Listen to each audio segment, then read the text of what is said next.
사랑 주 예수 앞에 달뢰어라. 슬픈 마음 있을 때에라도 주 예수께 아뢰라. 주 예수 앞에 달뢰어라. 주 우리의 친구니 무엇이나 근심하지 말고 주 예수께 아뢰라. 눈물 나며 깊은 한숨 쉴 때 주 예수 앞에 달뢰어라. 은밀한 죄 내게 있더라도 주 예수께 아뢰라. 주 예수 앞에 달뢰어라. 주 우리의 친구니 무엇이나 근심하지 말고 주 예수께 아뢰라. 외로움과 두려움 있을 때에 주 예수 앞에 달뢰어라. 내일을 염려하지 말고 주 예수께 아뢰라. 주 예수 앞에 달뢰어라. 주 우리의 친구니 무엇이나 근심하지 말고 주 예수께 아뢰라. 죽음 앞에 겁을 내는 자여 주 예수 앞에 달뢰어라. 하늘나라 바라보는 자여 주 예수께 아뢰라. 주 예수 앞에 달뢰어라. 주 우리의 친구니 무엇이나 근심하지 말고 주 예수께. 4절 다시 하겠습니다. 죽음 앞에 겁을 내는 자여 주 예수 앞에 달뢰어라.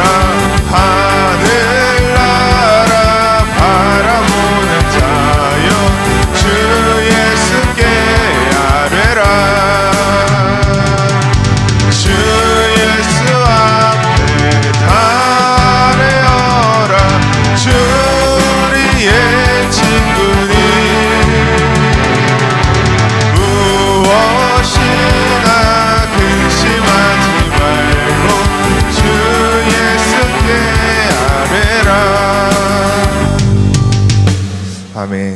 오늘 본문 말씀 요한 계시록 4장 1절에서 6절까지 말씀 다 같이 합독하시겠습니다.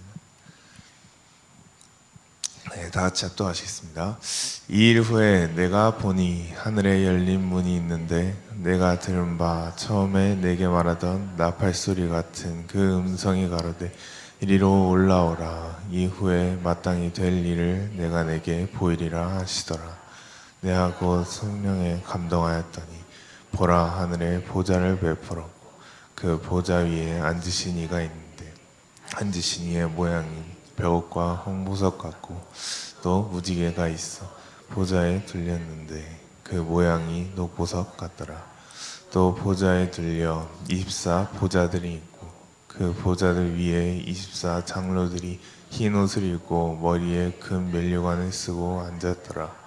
보좌로부터 번개와 음성과 내성이 나고 보좌 앞에 7 등불 켠 것이 있으니 이는 하나님의 7 영이라. 보좌 앞에 수정과 같은 유리바다가 있고 보좌 가운데와 보좌 주위에 내 생물이 있는데 앞뒤에 눈이 가득하더라. 아멘.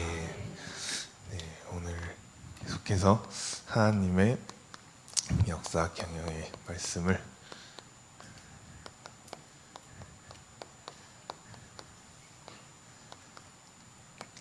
상고하겠습니다. 그래서 하나님께서는 저와 여러분을 우리 인류 역사 창세기부터 계시록까지를 인류 역사를 창조하시고 계속해서 끌고 가시는데 하나님께서는 그냥 이유 없이 그냥 창조하고 가만히 두신 것이 아니고 확실한 목적지를 이미 만들어 놓으시고 창조를 하셨다라는 거예요. 그 목적지 어디입니까? 새 예루살렘. 새 예루살렘이라는 저와 여러분들의 최종 목적지를 이미 만들어 놓으시고 태초부터 계획을 하시고 저와 여러분들이 이 땅에 보내신 줄로 믿습니다. 구약 신약 성경 할 거 없이 전부 다 하나님의 큰 종들을 보면 이 새 예루살렘을 바라보며 살아왔기 때문에 새 예루살렘을 바라봤다고 해서 그들에게 고난과 핍박과 어려움이 없었던 것이 아니라는 거예요. 오히려 어쩔 때는 저 여러분들보다 혹은 교회 안 다니는 사람들보다도 더 심한 고난과 핍박이 있었음에도 불구하고 그들이 다른 사람들과 달랐던 건 무엇이냐? 바로 새 예루살렘을 바라보며 살았기 때문에 그들은 다른 사람들보다 힘든 환경에 처할지라도 흔들리거나 무너지지 않았다라는 거예요. 저와 여러분들 또한 마찬가지입니다. 우리도 살아가면서 힘든과 고난과 어려움, 역경 속에 성경의 인물들도 왔다면 저와 여러분들에게도 당연히 오게 될 텐데 그게 왔을 때 우리는 어디를요? 새 예루살렘을 바라본다면 우리도 그들과 같이 또 정광훈 목사님과 같이 흔들리지 않을 줄로 믿습니다. 저희 빌립보서 3장 14절 한번 읽겠습니다. 빌립보서 3장 14절.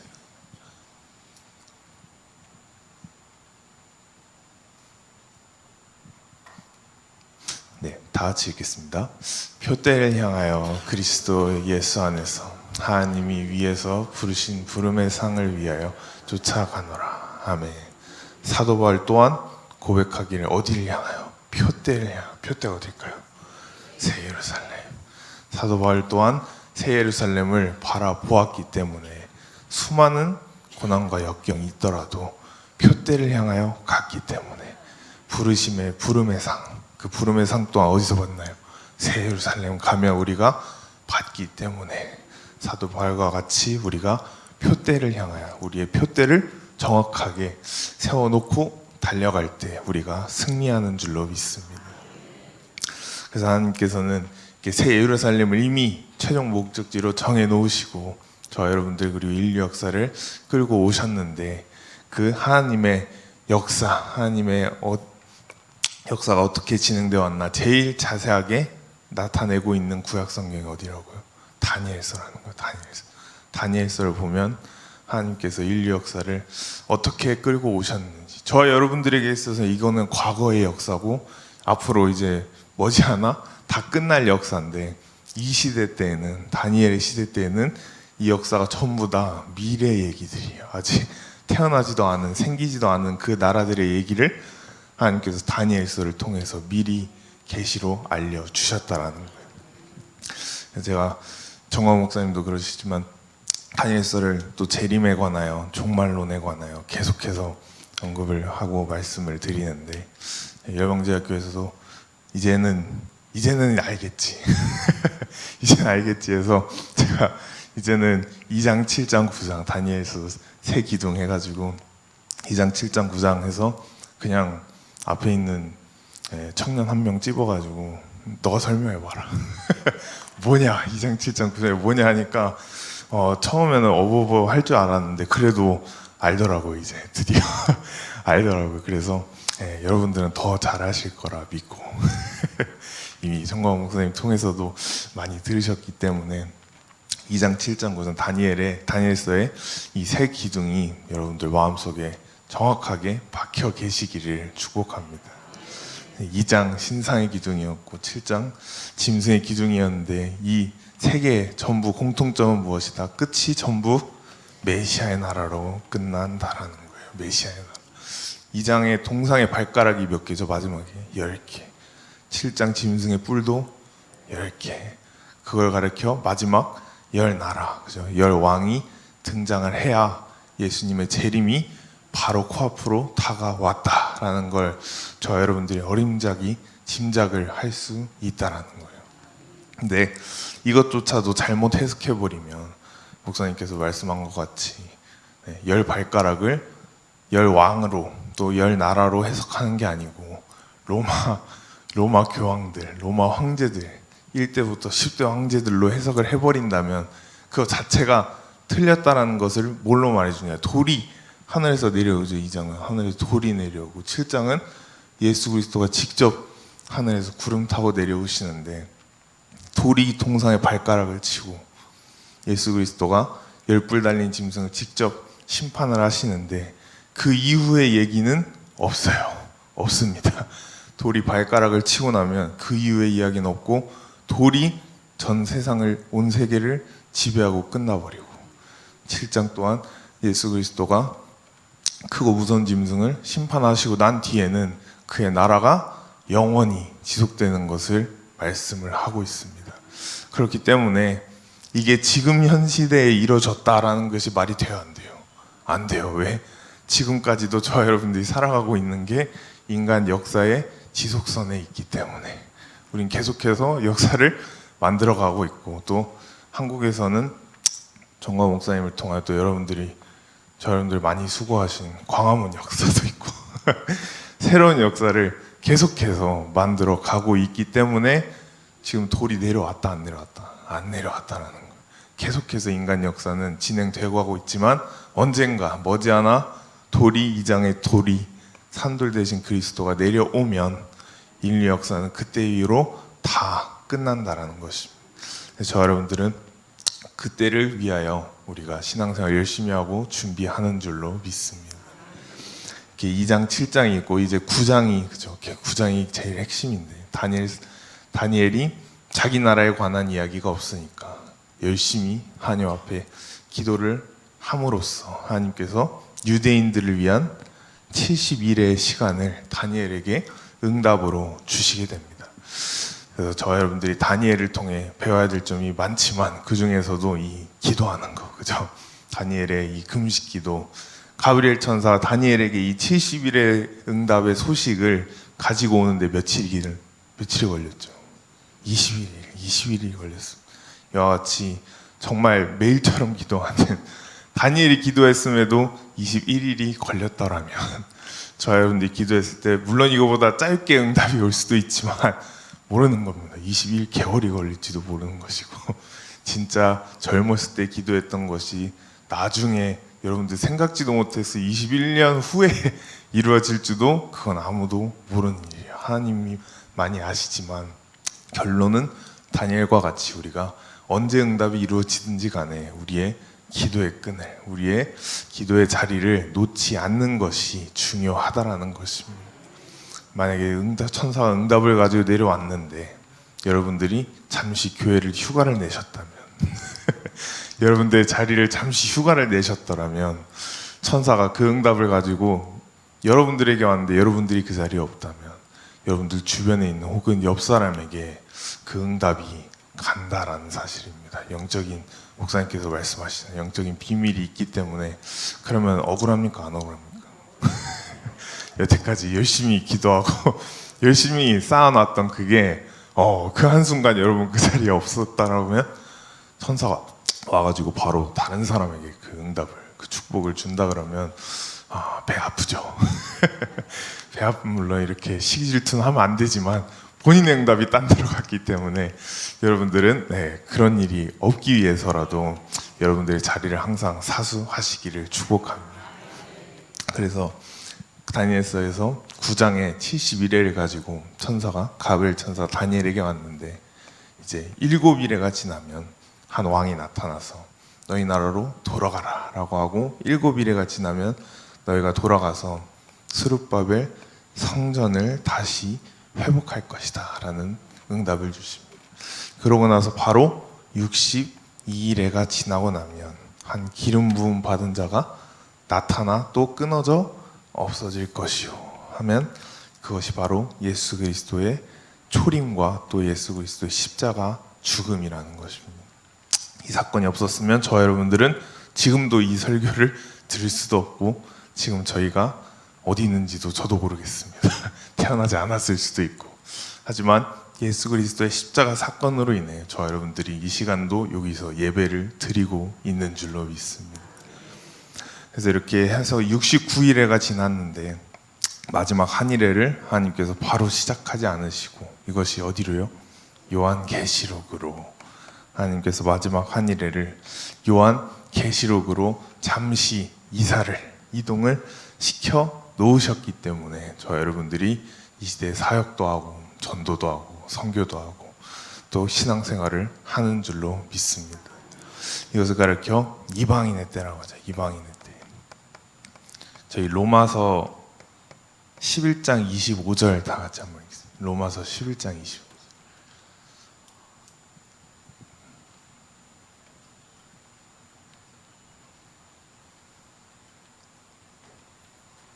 네, 찾았으면 다 같이 읽겠습니다. 형제들아 너희가 스스로 지혜 있다함을 명기 위하여 이 비밀을 너희가 모르기를 내가 원치 아니하노니 이 비밀은 이방인의 충만한 수가 들어오기까지 이스라엘의 덜어는 완악하게 된 것이라. 아멘. 여기서 말하기를 이방인의 충만한 수가 들어오기까지, 그 충만한 수는 아무도 모르고 오직 하나님만이 아시지만은 정말 감사한 것은 저 충만한 수 중에 저와 여러분들 또한 포함일까 안 포함일까? 포함이라는 거예요. 그죠? 이방인이기 때문에 우리는 구원받은 이방인이기 때문에 저와 여러분들도 로마서 11장 25절에 나오는 이방인의 충만한 수 중에 하나인 줄로 믿습니다.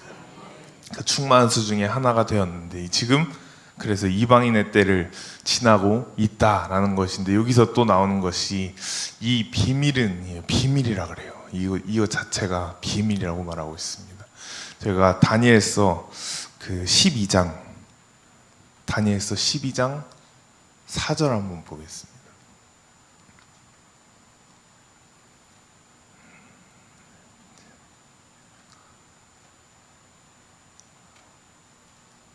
네, 다 같이 읽겠습니다.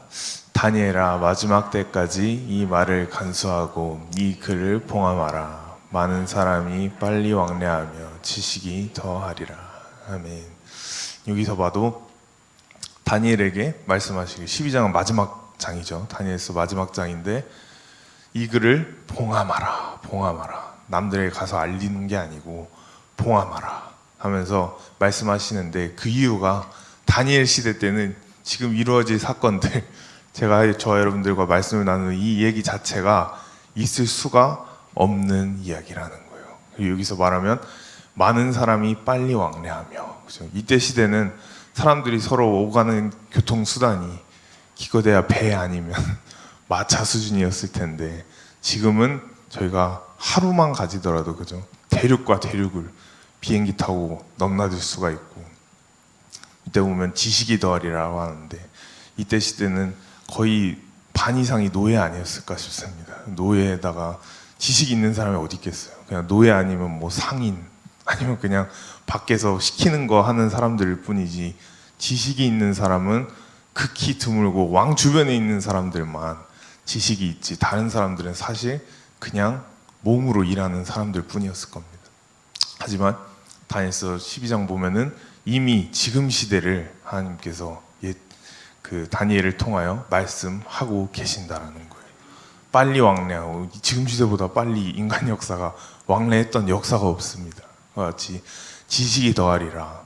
여러분들 중에 이제 여러분들 연세가 좀 있으신 분들은 이제 AI 같은 거 아직 쓰지 못하시는 분들도 계실 수 있지만은 요즘 학생들 보면, 그리고 제가 신대원 다니면서도 보면 AI가 이제는 진짜 다 해주는 그런 시대에 저희가 살아가고 있습니다. 그래서 말씀하시는 것도 교수님도 항상 말씀하시는 게 이제 목회자의 자리, 이 전도사 목사의 자리가 위태롭다 라고 하면서, 왜냐면 AI가 뭐 성경 말씀을 다 외우고 있으니까 말씀도 다 외우고 있고 그냥 뭐 역사적으로도 인간보다 훨씬 많이 알고 있으니까 책을 언제 다 읽겠습니까? AI만큼. 근데 그만큼 인간을 이미 뛰어넘는 그런 AI 시대가 돌아있기 때문에 앞으로는 책을 뭐 한 사람이 뭐 몇만 권을 읽는다 할지라도 주머니 속에 이거 하나 들고 다니면 주머니 속에 스마트폰 하나만 있으면 솔직히 박사건 그냥 중학교 조퇴건 중학교 안 나왔던 사람이건 그 지식이 똑같을 수밖에 없다라는 거예요. 왜? 모르면 그냥 치면 나오니까. AI한테 물어보면 나오니까. 그래서 신학교 다니면서도 전사님들 보면은 저도 충격받은 게 AI한테 아예 설교 문을 막 쓰라고 시키면 씁니다. 설교 문까지 써요. 그래서 사랑제일교회 이 정광훈 목사님의 말씀이 더더욱 빛을 발하는 것 같습니다. 개인적인 생각이 그렇습니다. 왜냐? AI가 설교문을 쓰는 방식은 많은 목사님들이 하는 그 방식대로 딱 맞춰서 써주기 때문에 원고식으로 싹 써주기 때문에 신전 다니면 매일 점심마다 채플에서 이 본당에서 예배를 드리는데 교수님이 뭐 설교할 때 듣고 외부에서 다른 강사 목사님 오셔서 설교할 때도 있는데 특징이 있습니다. 특징이 항상 그 설교 당연히 성경 말씀을 읽고 시작은 하는데 특징이 하면서 항상 시에 관한 얘기를 그렇게 자주 하더라고요. 막 어느 시인은 막 이렇게 얘기했습니다. 그래서 뭐 또 막 갑자기 영화 얘기 나오고 뭐 어느 주인공 어느 영화에서 이런 말을 했다 합니다. 근데 물론 막 생뚱맞게 하는 건 아니고 당연히 뭐 말씀과 연관 지어서 하긴 하는데 제가 듣다 보면은 한 사람이 계속 그렇게 하면은 제가 그냥 저분의 설교 스타일이시구나라고 할 텐데 모든 교수님이랑 거의 모든 목사님들이 진짜 다 그렇게 설교하셔요. 그냥 말씀 읽고 말씀 좀 하시다가 어느 시인은 이렇게 얘기했습니다. 이러고 또 어느 영화에 보면 뭐 이러한 주인공이 막 이런 얘기가 나옵니다. 이러는데 저는 그걸 들으면서 한편으로 드는 생각은 성경을 가지고 설교를 해야지 말씀에 나온 이 성경 본문을 가지고 설교를 해야 할 텐데 계속 시인 얘기를 하고 있으니까 저는 모르겠어요. 시를 잘 안 읽어서 그러는 건지 한 번도 알아들은 적이 없어요. 공감을 못해요. 공감을. 어느 시인은 이런 얘기를 했습니다. 그러면 그게 누구지? 이러고 있고 어느 영화 주인공은 막 이렇게 했다고. 그 영화 본 적도 없는데 공감대가 전혀 안 이루어져요. 그냥 본인이 읽고 본인이 봤던 얘기만 막 하니까 학생들 어떻게 했어요? 신학생임에도 불구하고 다 좁니다. 아니면 다 핸드폰 하고 있습니다. 이게 현실이기 때문에 그런 스타일의 그런 유형의 설교는 이미 AI가 쓰고도 남는다라는 거예요. 왜? 수많은 시, 수많은 영화를 사람보다 AI가 더 잘 알고 있기 때문에 이미 AI한테 치면 그런 설교문은 바로 나와버려요. 5분 안에 나옵니다. 몇 시간 준비할 것도 없어요. 5분 안에 나와요. 하지만 정광훈 목사님 설교 어때요? 청교도 말씀 설교는 전혀 다릅니다. 네, 스타일도 다르고 방식이 전혀 다르기 때문에 제가 거기서 개인적으로 그냥 또 한 번 느낀 것은 다르긴 다르구나. 이거 AI가 따라할 수 없는 영역이구나 라는 느낌을 제가 개인적으로 느꼈습니다. 그래서 오히려 다니엘서 말씀이 은혜가 되는 것 같아요. 많은 사람을 많이 빨리 왕래하고 지식이 더함에도 불구하고 그 지식이 못 따라오는 게 있는 것 같다라는 제 결론입니다. 그렇기 때문에 우리가 다니엘서 12장에 이미 지금 저와 여러분들이 살고 있는 이 시대를 말하는 것과 같이 이것 자체가 하나님에 있어서는 큰 비밀이라는 거예요. 큰 비밀이었기 때문에 다니엘에게만 알려주고 이 글을 봉함하라는 거예요. 봉함하라 했는데 너무 감사하게도 그 봉함했던 글을 저와 여러분들이 지금 읽고 있어요? 안 읽고 있어요? 읽고 있다라는 거예요. 얼마나 감사합니까? 하나님께서 다니엘에게 봉함하라 했던 그 글을 저와 여러분들이 지금 마음만 먹으면 펴서 읽을 수가 있다라는 거예요. 왜? 끝에 계시록 오늘 본문 말씀에도 보면 그 봉함한 그 글을 떼시는 분이 바로 예수 그리스도이시기 때문에 예수 그리스도가 이 땅에 이 십자가 사건으로 안 오셨으면 이 봉함했던 글을 저 여러분들은 읽을 수가 없다라는 거예요. 읽어도 계시록과 다니엘이 양쪽이 서로 열리지 않으면 절대로 우리는 해석을 할 수가 없다라는 거예요.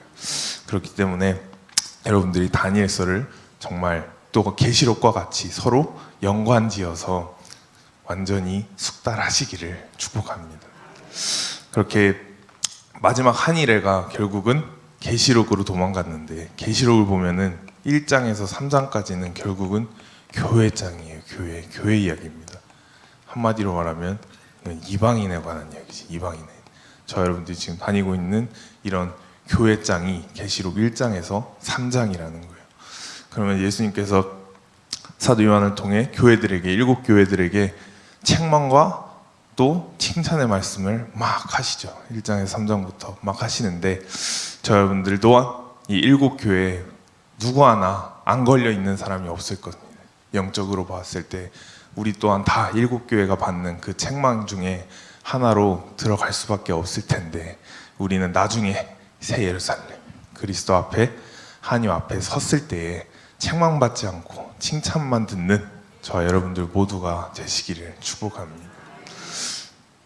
계시록의 1장에 3장은 교회장으로 이방인에 관한 얘기인데, 드디어 이제 4장이죠. 오늘 본문 말씀 4장에서 보면 이리로 올라오라, 이리로 올라오라 라고 하는 말씀으로 시작하여 결국은 계시록의 핵심인 7년 대환란에 관한 얘기가 요한계시록 4장부터 나온다라는 거예요.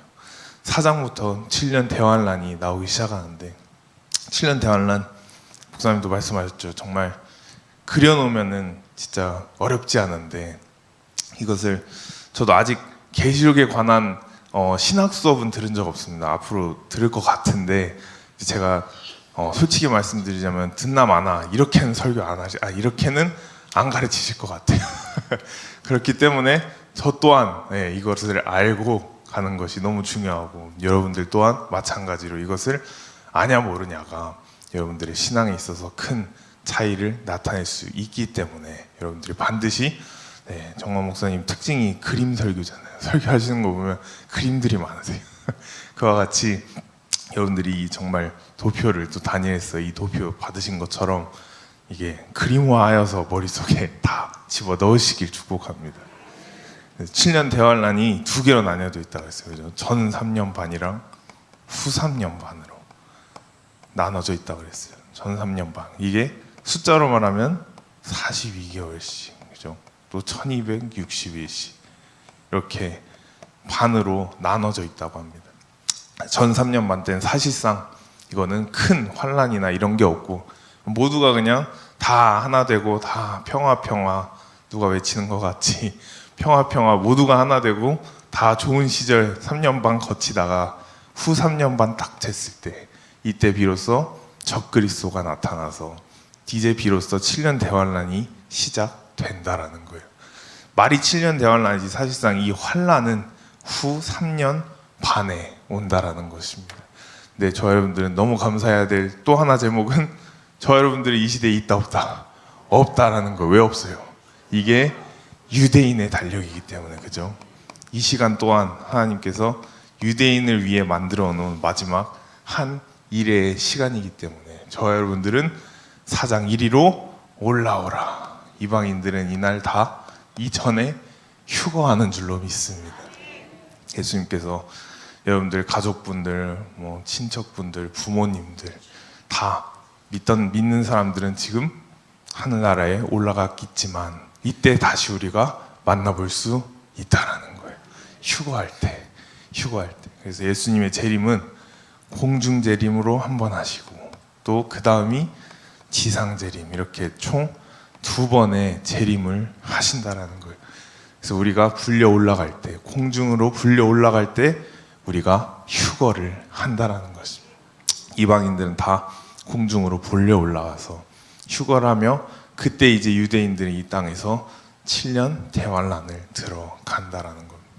근데 이방인이라고 다 불려 올라가는 것이 아니고, 이방인들 중에서도 아까 로마서 말씀과 같이 이방인의 충만한 숫자, 그 숫자 안에 들어와 있는 이방인들만 휴거를 받는다라는 거예요.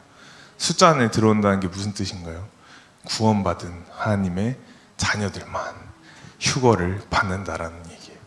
그래서 저 여러분들 지금 서로 다 이렇게 같은 자리에서 예배드리고 수많은 사람들이 같이 예배드리지만 예수님께서 공중재림하셨을 때 우리가 다 휴거로 불러 올라갈 때 저 사람 나랑 같이 열심히 예배드리고 신앙생활 했던 사람인데 했는데 본인은 올라가는데 만약에 그 사람 밑에 딸려 있다면 그게 얼마나 비극적인 사건이겠습니까?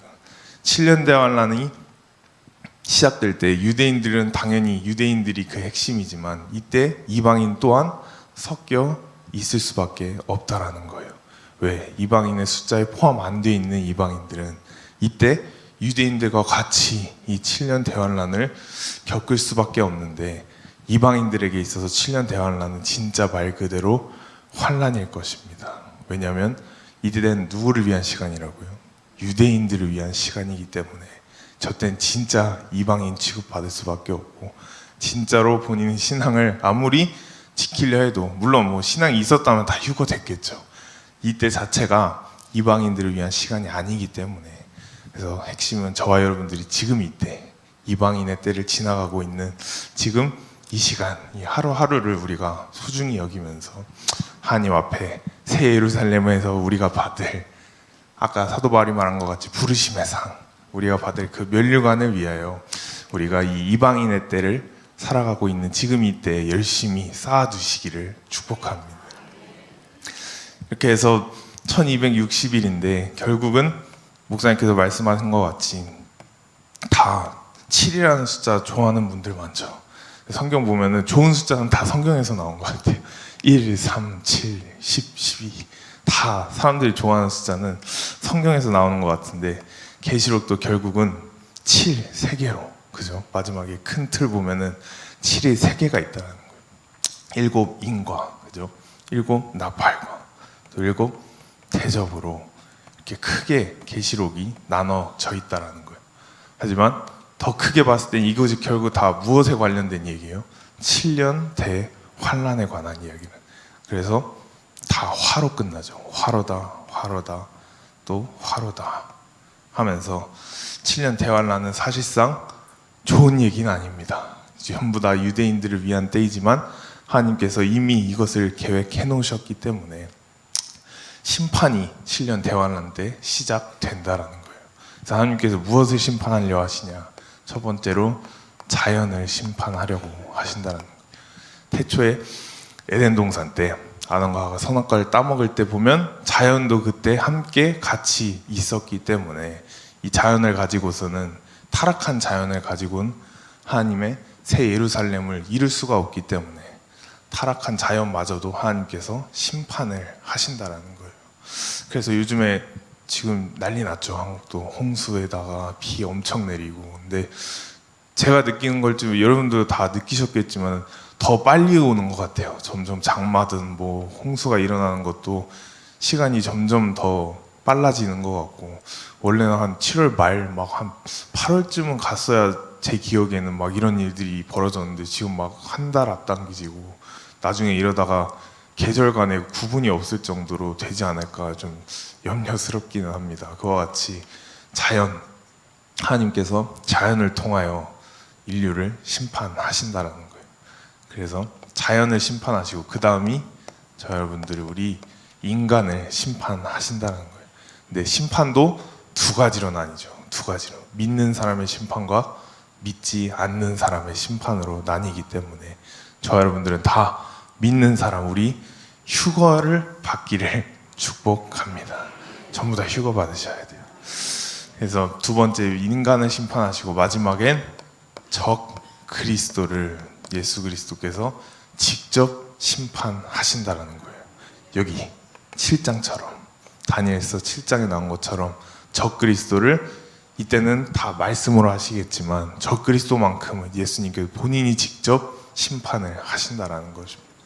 이 세 가지를 심판을 하신다는 건데 이 세 가지를 또 어떤 뭘로 심판을 하냐? 이것 또한 저번에 말씀드린 것 같이 전쟁으로 자연을 심판을 하신다는 거예요. 당연히 가능하죠. 전쟁이 일어나면 쑥대밭이 돼버립니다. 주변에 아무것도 남지 않아요. 저 또한 저희 군대에서 훈련할 때 보면은 목사님과 같이 포병이었는데 한번 포를 팡 쏘고 나면은 저기 산에다가 쏩니다. 네, 당연히 민간인 살고 있지 않는 훈련장인 산에다가 쏘는데 팡 쏘고 나면은 저희가 맞은 거를 확인해야 되니까 위에서 딱 관측하는 애가 보여주는데 처음에 보면 저희가 쏘는 산이 정해져 있어요. 근데 주변 산들은 다 푸르고 다 생기가 넘치고 초록색인데 저희가 쏘는 산만 흙바닥이에요. 네, 그냥 새카맣습니다. 그와 같이 연습하는데도 훈련하는데도 그 정도인데 실제 전쟁이 일어나면 모든 자연들은 다 없어져 버린다는 거예요. 그래서 전쟁, 우리 인류가 살아있는 한 아무리 사람이 뭐 선하고 착하다고 해도 하나님께서 다니엘서 이미 말씀하셔서 전쟁이 황폐하려니와 우리 인간이 사는 세상은 전쟁이 끊일 수가 없다라는 거예요. 그렇기 때문에 전쟁 없는 평화 말이 됩니까? 안 됩니까? 안 돼요. 절대 안 된다는 거예요. 성경 말씀으로만 봐도 그건 말이 안 된다는 거예요. 인류 역사는 사람이 존재하는 한 하나님의 말씀대로라면 전쟁이 있을 수밖에 없다라는 거예요. 이렇게 전쟁을 통하여 하나님께서 자연과 동시에 당연히 전쟁을 하면 사상자가 나올 수밖에 없습니다. 피 흘리는 사람이 나올 수밖에 없기 때문에 전쟁 하나만 통하여도 자연과 인간은 바로 심판을 받을 수밖에 없다라는 거예요. 그렇기 때문에 우리가 깨어 기도해야 하는 줄로 믿습니다. 두 번째는 흉년을 통하여, 그죠? 흉년을 통하여. 이때가 되면 7년 대환란 이 시기가 되면은 모두가 다 가난해지고, 네, 지금은 뭐 저출산 시대로 가고 있지만은 인구와 상관없이 먹을 게 그냥 없어져 버리고 열왕기와 역대상하에 맞던 것처럼 정말 극심한 인플레이션, 말도 안 되는 인플레이션이 와서 그때 성경 말씀을 보면은 비둘기 똥값이 막 올라가는, 열왕기상에 역대상에 보면 왕들의 시대 때 비둘기 똥값이 돈보다 더 올라가는 그러한 시대, 성경도 이미 말해주고 있잖아요.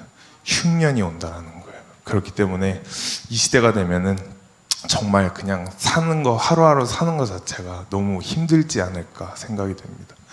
흉년이 오면 당연히 자연은 망가질 수밖에 없죠. 그리고 인간 또한 굶어 죽는 사람이 생길 테고 너무 다 이렇게 힘든 상황이 생길 수밖에 없다라는 거예요.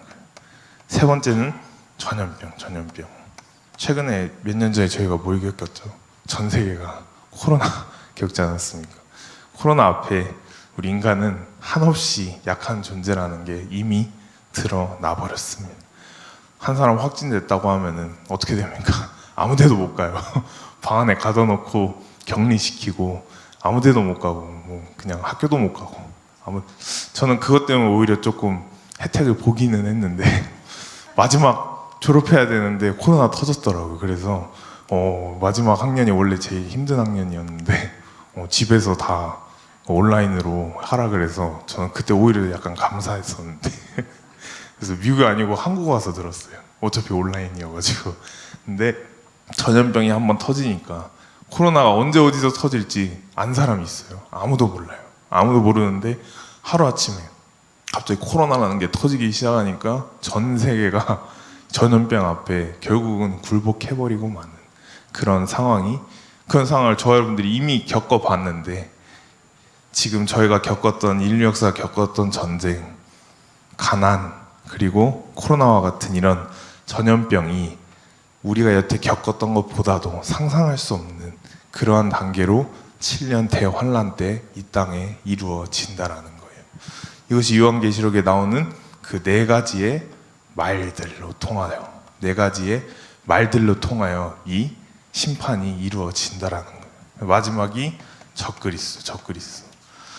결국은 적그리스도를 하나님께서 이때는 어쩔 수 없이 쓰셔서 이 세 가지를 적그리스도는 포함 아니지만 자연과 인간을 적그리스도를 통하여도 심판을 하신다는 겁니다. 그래서 계시록을 보면은 여러분들이 알아야 할 것은 일단 먼저 4장에 사도 요한이 올라가니까 말들이 나타나고 그리고 24장로와 네 생물들이 보이는데 하늘에서 먼저 움직임이 있었다라는 거예요. 하늘에서 영계에서 먼저 움직임이 있고 인을 떼시고 말들을 하나하나씩 불러오니까 이 땅에 이러한 재앙과 이러한 심판이 임했다라는 것입니다. 그래서 물론 우린 이방인이기 때문에 다행히 이런 심판의 대상이, 이런 재앙의 대상이 아니지만 하늘의 움직임이 있어야만 이 땅에서도 움직임이 있다라는 이 사실을 저 여러분들이 반드시 깨닫기를 축복합니다. 이 땅에서 여러분들이 살아가면서 힘듦과 어려움에 부딪혔을 때 주변 사람들에게 막 도움을 요청하기보다는 어디로? 하늘을 움직이시면, 하늘의 영계를 움직인다면 이 땅에 있는 환경 또한 움직이는 줄로 믿습니다. 그래서 주변에 막 조언 구하러 다니시고 막 이러지 마시고 다니엘과 같이 기도의 자리를 사수하신다면 여러분들이 하늘의 영계를 움직일 줄로 믿습니다. 그래서 결론적으로는 요한계시록은 결국은 인류 역사는 이렇게 끝날 것이다 라는 것을 하나님께서 저 여러분들에게 보여주셨기 때문에, 그래서 마지막 7장에 나오는 제일 이단들이 좋아하는 숫자 있죠. 14만 4천 신천지 포함해가지고 14만 4천. 이 14만 4천 또한 누구의 숫자예요? 유대인들의 숫자예요. 유대인들의 숫자. 저 또한 주일날 예배 같이 드리고 있었는데 목사님께서 이 말씀 하셨을 때 저도 정말 웃었습니다. 모두가 14만 4천에 들어가야 된다니까 거의 반이 다 아멘을 하시더라고요. 제가 그때 완전 같이 웃었었는데 14만 4천은 저와 여러분들 위한 숫자가 아니에요. 절대 아닙니다. 이거를 헷갈리면은 여러분들 이제 언젠간 바로 이단에게 넘어가고 언젠간 바로 홀릴 수가 있기 때문에 14만 4천은 확실한 유대인 숫자다라는 것만 여러분들이 알고 계셔도 솔직히 웬만한 이단에게는 넘어가지 않을 수가 있다라는 거예요. 그렇기 때문에 계시록이 어떻게 돼 있고 다니엘서와 계시록이 서로 어떻게 맞물려 있는지를 여러분들이 이젠 아셨기 때문에 우리가 결국은 이방인으로서 우리의 목적은 휴거이기 때문에 우리가 휴거되는 그날까지 이 말씀과 이 도표와 다른 얘기를 하는 사람은 그건 다 이단일 수밖에 없어요. 왜? 이 얘기 자체가 곧 성경 말씀을 근거한 것이기 때문에. 그래서 여러분들은 정말 휴거되는 그날까지 여러분들이 살아계신다면 정말 우리가 흔들리지 않고 정말 수많은 미혹의 영들에 흔들리지 않고 우리가 휴거를 바라보고 새 예루살렘을 바라보며 전진해 나가는 저와 여러분들 우리 모두가 되시기를 축복합니다. 저희 찬양 행복하고서 저희 기도하겠습니다. 행복.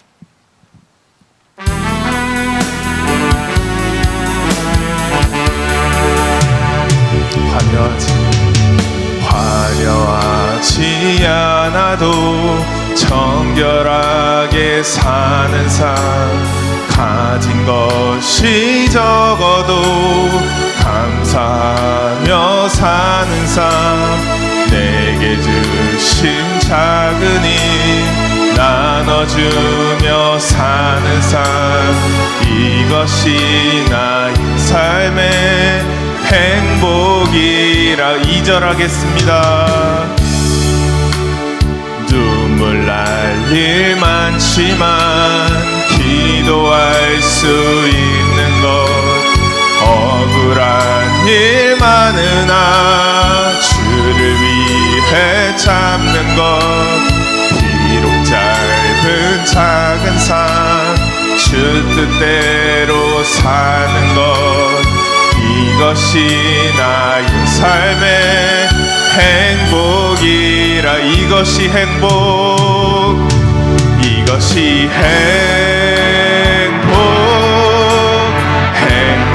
행복이라오.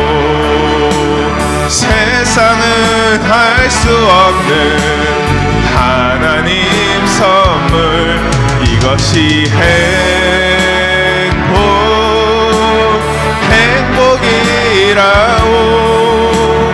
하나님의 자녀로 살아가는 것, 이것이 행복. 2절 다시 하겠습니다. 눈물 날 일 많지만, 눈물 날 일 많지만 기도할 수 있는 것, 억울한 일 많은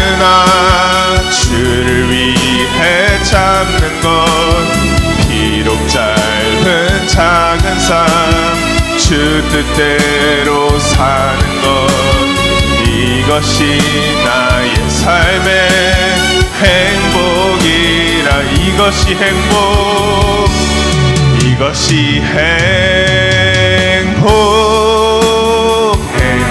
행복이라오. 세상은 알 수 없는 하나님 선물, 이것이 행복, 행복이라오. 하나님의 자녀로 살아가는 것, 이것이 행복. 마지막으로 하겠습니다. 이것이 행복, 이것이 행복, 행복이라오. 세상은 할 수 없는 하나님 선물, 이것이 행복, 행복이라오. 하나님의 자녀로 살아가는 것, 이것이 행복이라오.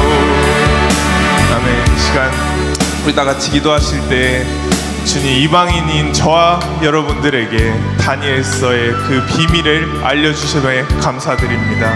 다니엘서와 계시록을 통해 우리가 더 이상 종말론과 거짓 미혹의 영에 속아 넘어가지 않고 휴거되는 그날까지 새 예루살렘을 바라보며 행복한 하나님의 자녀로 주님의 재림을 준비할 수 있는 저와 여러분들 모두가 되게 해달라고 이 시간 다같이 주여 삼창하시면서 기도하시겠습니다. 주여!